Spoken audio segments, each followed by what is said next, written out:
اللہ سے ملاقات کریں گے۔ قیامت کے دن ان روزے داروں کو یہ شرف حاصل ہوگا ملاقات کی کہ جنہوں نے میرے لیے چھوڑا، میرے لیے پانی نہیں پیا، میرے لیے کھانا نہیں کیا، آج وہ آ کر مجھ سے ملاقات کریں، میرا دیدار کریں، اس کے لیے حکم دیا۔ اس لیے ہم سب کو غیر رمضان میں بھی ویسے ہی رہنا چاہیے، اور فرمایا کہ سود کو مٹاؤ اور ہدیہ کو چالو کرو، اس سے محبت بڑھے گی۔ افشوا السلام، سلام کو پھیلاؤ، آپس کی دشمنیاں ختم ہوں گی۔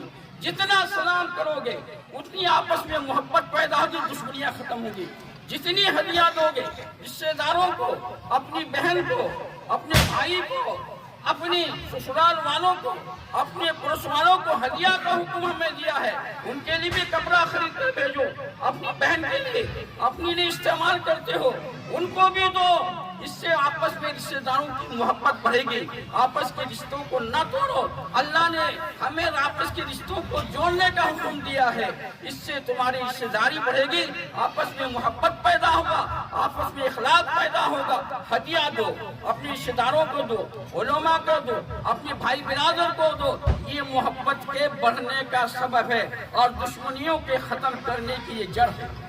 افشوا السلام، سلام کو بڑھاؤ اور سود کو مٹاؤ۔ وَيَمْحَقُ الرِّبَا، سود کو ختم کرو۔ وَيُرْبِي الصَّدَقَاتِ، صدقات کو بڑھاؤ، ایک دوسرے سے لین دین کرو، ایک دوسرے کو تحفہ دو، ایک دوسرے کو ہدیہ دو، تمہاری دلیں آپس میں محبت سے بڑھ جائیں گی اور آپس میں تعلقات پیدا ہو گیا، تمہاری دشمنیں ختم ہوں گی، رشتے داریاں جوڑیں گی، رشتے دار میں محبت پیدا ہوگی۔ اس لیے ہمیں جس طرح ہم آج مسلمان ہیں اور رمضان کے بعد بھی ہمیں مسلمان بن کر زندگی گزارنی ہے، جس طرح ہم نے نمازیں پڑھی، غیر رمضان میں بھی ہمیں نماز پڑھنا ہے۔ دن ان کے بھی گزر گئے جنہوں نے روزہ رکھا، تراویح پڑھی، نمازیں پڑھی، اور ان کے بھی دن گزر گئے جنہوں نے روزہ نہیں رکھا، نمازیں نہیں پڑھی، اللہ کے حکم کو نہیں مانا۔ ایک آدمی اللہ سے ملاقات کا حقدار بن گیا اور ایک آدمی اللہ کے حکموں کو ٹھکرا کر اللہ سے بغاوت کی، اللہ سے دشمنی مول لی، ان کا جہنم کا ٹھکانہ بن گیا۔ میرے دوستو، توبہ کریں اور اللہ سے یاد کریں کہ آئندہ آنے والی رمضان میں ہم اس کا پابند رکھیں گے اور ہم نمازیں اپنے وقت پر ادا کریں گے۔ عید کے معنی دوسرا موت کے لوٹ کر ہیں، یہ عید بات پر بھی آئے گی، بار بار لوٹ کر آئے گی۔